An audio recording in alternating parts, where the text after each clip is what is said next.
Greetings and salutations, everybody. Welcome back to the next video. Now, our videos that we recorded yesterday, I talked about brainstorming topics. I also showed you how to find the materials on the library's website. So the question is, why are we doing all this? Well, we're beginning the first stage of our research project on your topic, which in this case is the annotated bibliography. So like I told you guys before, the annotated bibliography, it's not a paper in the traditional sense as much as it is, almost a document where you come up with a list of all of your sources. This isn't a paper that's even written in paragraph form. Pretty much a list of sources. You cite the sources, you summarize the sources, briefly evaluate. It's not that complicated of an assignment. However, it's a tedious assignment. It sometimes takes a while to get all the materials you need to have a good bibliography. So let's get straight to it. Let's see what the bibliography actually is. So I have a prompt that I've uploaded to I've got uploaded this to eCampus for you. Let me just walk you through it. Paper 2, you're going to write the annotated bibliography of your selected research topic. Remember, I'm recording this on Monday night. Remember that on Wednesday, I'm going to ask for you to pitch an official topic. The instructions for that are on the syllabus, but it's especially important for me to know what it is you're writing about before you go off on this tangent and do all this research. Because if you're going down an unproductive route with an unproductive topic, that's not good. So I had to get that topic to me by Wednesday. That way I can get some feedback to you early. Once I approve the topic, that's when you start going strong on finding research, gathering your data. Question is then, what is an annotated bibliography? The purpose of it is to find out the larger scholarly conversation that's happening around you. You can figure out what it is that people are actually arguing about. What are the different arguments from all the different sides? What kind of support do all the various people use for their arguments? It helps you become a well-rounded scholar on your topic.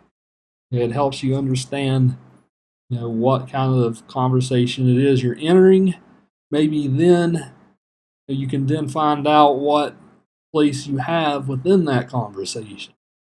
And so you have to know what the conversation actually is by doing your homework, doing your reading, becoming almost a self-taught expert on your topic. That's good research. And it doesn't matter even for somebody like me. I'm writing a dissertation at the moment. Lots of times I'll gather data, filter through it. Some like scholarly articles on whatever I'm working on might be more helpful than others. It's very much a trial and error process. It's a tedious process trying to go through these databases, seeing all the good stuff you can find. But that's why I'm teaching you how to do this. Like this line says right here, by examining the breadth of the conversation, you can find your own place within the broader conversation and construct a thesis later. For this bibliography, you're not out to prove a point one way or the other. You're out to examine all the different perspectives that are on your topic. Hopefully then, once you start evaluating these sources, you can become an educated reader on the topic and then construct a thesis later from there. So I'm going to ask you to do at least 10 annotations on your topic. Before I move on, let me actually show you. Got a black screen up for just a second. Let me actually show you what an annotated bibliography physically looks like. Give me just a moment.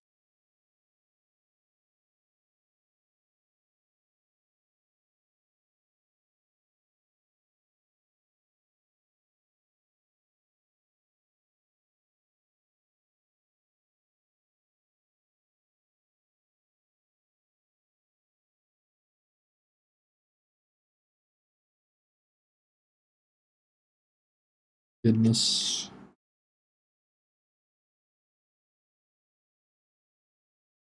Do this another way for you guys.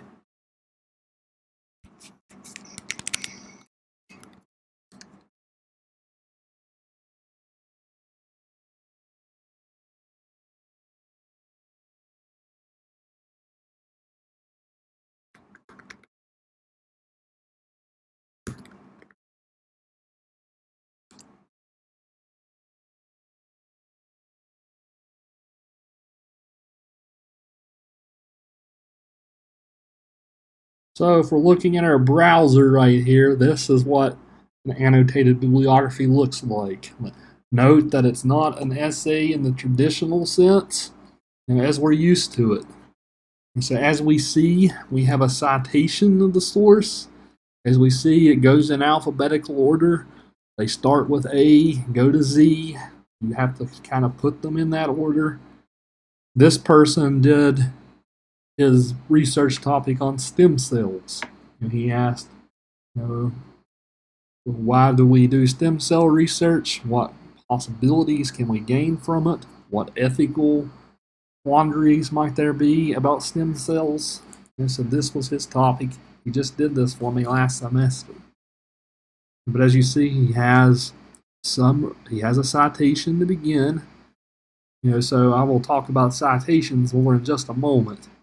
He starts out with the citation first, and then he moves on from there into a summary of the topic. So whenever you're doing a summary, think to yourself, I told you one of the reasons why I talked about premises and conclusions in week 1. This will help you write summaries of all these varying articles you find. So what's the conclusion of the argument? What are the premises that the author uses to build on that? Conclusion.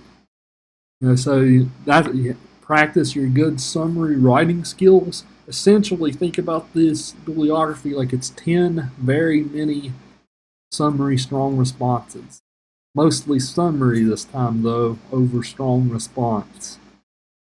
The strong response aspect will be built in very much in the next paper, paper 3. It's mostly summary, and then at the very end of each annotation, you think to yourself, okay, what is this source doing to add to my knowledge of the topic? How is this source contributing to my understanding? Is it changing my understanding any at all? Is it perhaps reinforcing some things that I already know, making my opinion stronger? Is it changing my opinion any at all about the topic?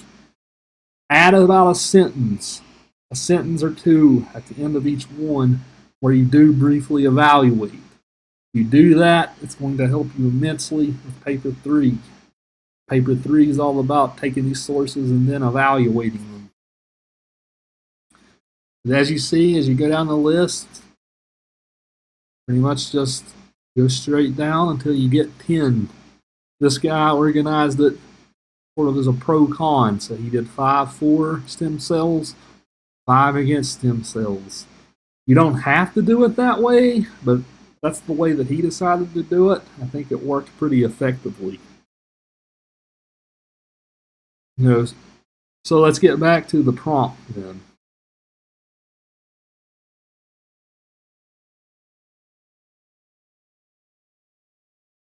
So you're going to do 10 of these, 10 annotations. Let me explain the kind of material that I'm looking for with these. And so like I told you in the library tutorial video that I showed you that I created yesterday, I'm going to be mostly expecting scholarly peer-reviewed work on your topic.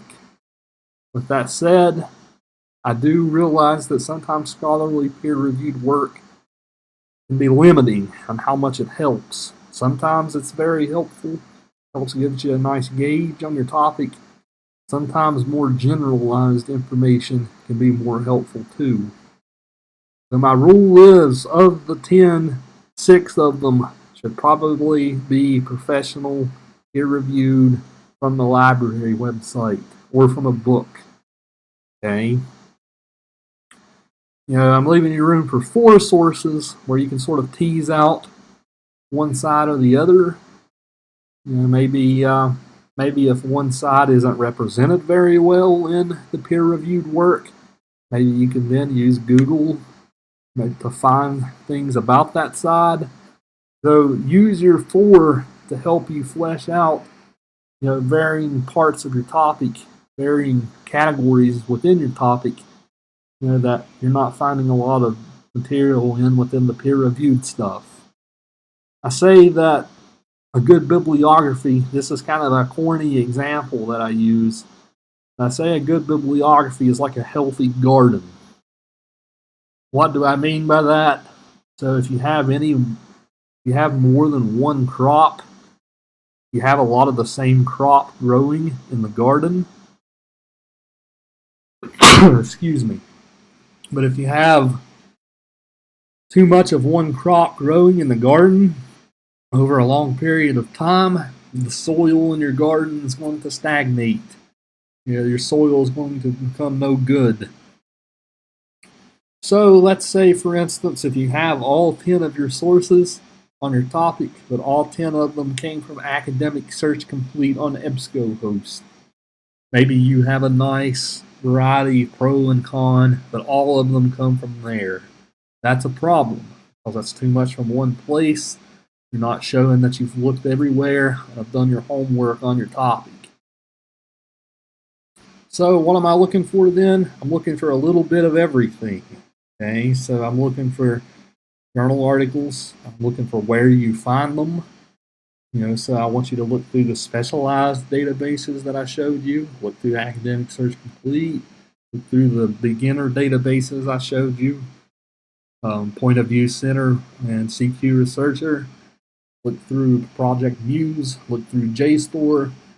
Show me that you've looked almost everywhere, that you've exhausted your resources.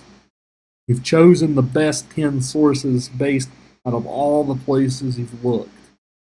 I'll get a sense very easily for, did you just find the first 10, did you just annotate the first 10 sources you found?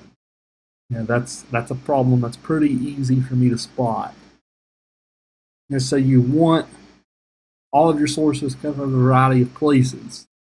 The healthy garden metaphor also applies to the content of your sources. You don't want to stack the deck too much in favor of any one side. Let's say you're doing the stem cells, for instance. You're leaning more towards the side of, well, stem cells are great. A good bibliography.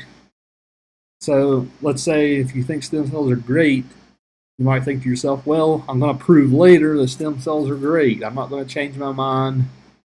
So I'm going to find mostly all sources that discuss why stem cells are great. That's not what I'm looking for. I'm looking for as much of a nice, even balance as you can. I'm looking for you to find all the perspectives on the topic, all the perspectives, the entire conversation, not just one part or one side of the conversation. So I want you to flesh out both sides as equally, as equitably as you can. So it's this creating a good bibliography, then that's the struggle of this balancing act. The balancing act of both finding sources from good places, a wide variety of them, as well as not stacking the deck too much in favor of one side or the other. Just being fair and equitable and treating your topic fairly. So that is the sort of corny metaphor that I give over and over regarding this topic. So like I told you guys, whenever you come up with a list in the research video yesterday, whenever you read a source, it's always a good idea to look at the works cited, see what the author wrote about, who the author cites, especially if you think it's a good article. Then trace yourself back to that article and start reading from there. It's also a matter of sometimes when you're doing a project like this, you got to throw stuff out. Some of the material you'll encounter won't be helpful to you. So It's a matter of them having the wisdom to throw it out. This is also a process that you're not going to get mastered the first time. Okay? Whenever you actually revise your annotated bibliography later in the course, I'll give you feedback along the lines of, well, here's what you're doing well. And here's some other things that you could still look up, other things that you could still keep improving upon. And so do your best the first time, master it as well as you can, but you can rest assured I'm going to have you go back to the drawing board and have you keep looking through 4 more sources various times in the course, even beyond these first 10 I'm asking you to find.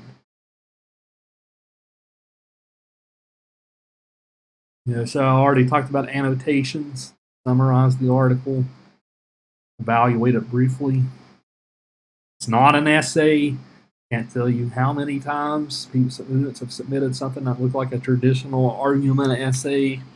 Don't do that. That's not what a bibliography is. And go and look through those examples. I'm going to post for you on eCampus. I'm going to post 3 very model student examples. One's on stem cells, one's on animal cloning, one's on industrial agriculture. Take a look through those, see what those people do well. So as far as our timeline goes, I want your topics by Wednesday. Just because this is a fast-paced course, you need to get started right away. I want to know your topic Wednesday. I want to have your topic approved as fast as I can so you can get started. The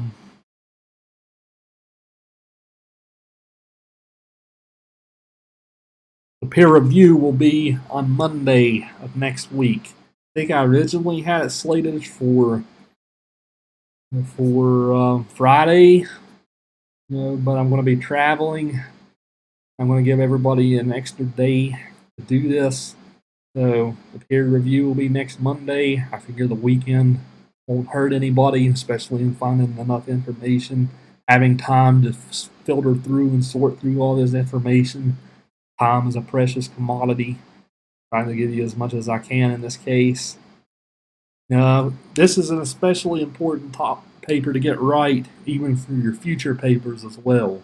So let me stress this in saying that, please, if you want to chat about your topic, you're having trouble finding sources, video conference with me. I'll be more than happy to help you try to find things. I'm very good helping students find things for their topics when they get stuck.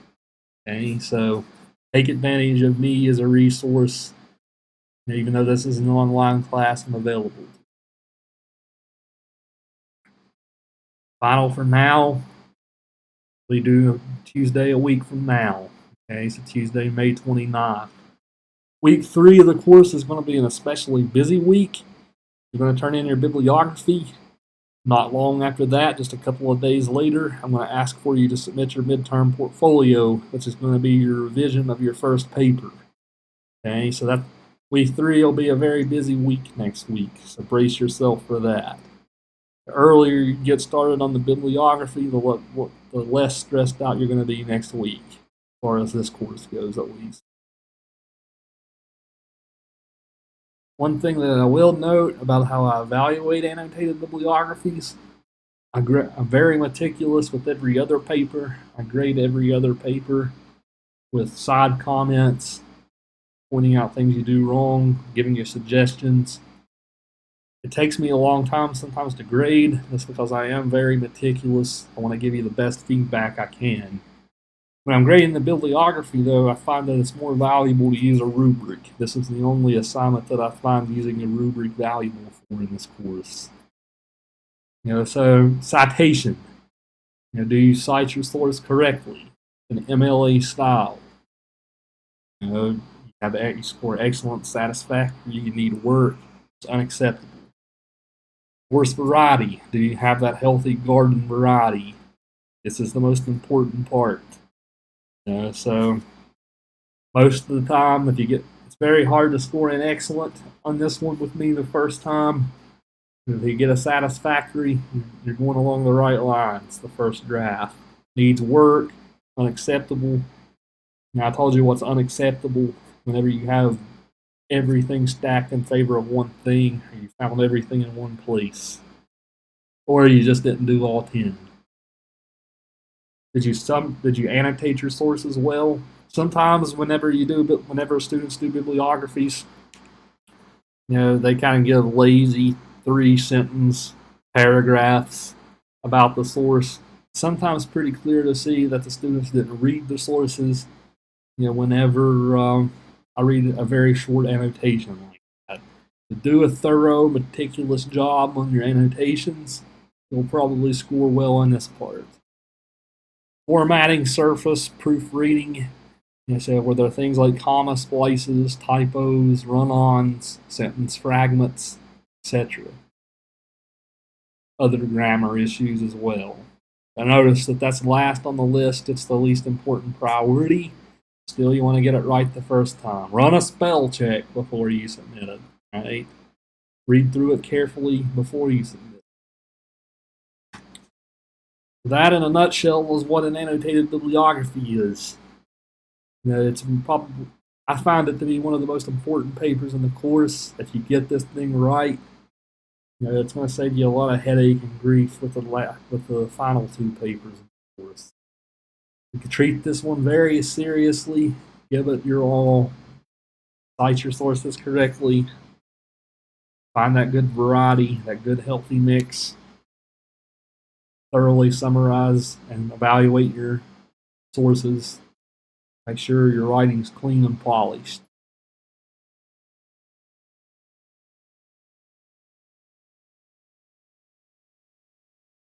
And so, later in the week, I think tomorrow I'm asking you to hit your topics. For Wednesday, I'm asking you to do that. For Thursday, what I will do. I'm not going to show you the sheet just yet because I don't want to spoil it. But Thursday, what I'm going to do, have you cite sources correctly. What my activity will do is I will scramble all the information from sources that you're likely to encounter, some types of sources that you're likely to find and cite. I'll give you all the information you need, but the information will be in the scrambled order. This is the way that I teach citation, rather than walking you through it all boringly. And so I'll give you a list of scrambled citations. For Thursday, I'm going to ask you to put those scrambled citations in the correct order, for a homework assignment, for a discussion board post. Let me show you then really quickly where you look, to actually find how to cite these materials. So one place you can find one place is your Easy Writer textbook. Let me just say that first. Easy Writer textbook, one of the reasons why I had you order it, not only is it a nice little style guide for things that you're doing, for things like commas, all this grammar stuff, but it's also very much a style guide that shows you how to cite most of the materials that you're going to encounter. They're going to be citing everything in MLA style.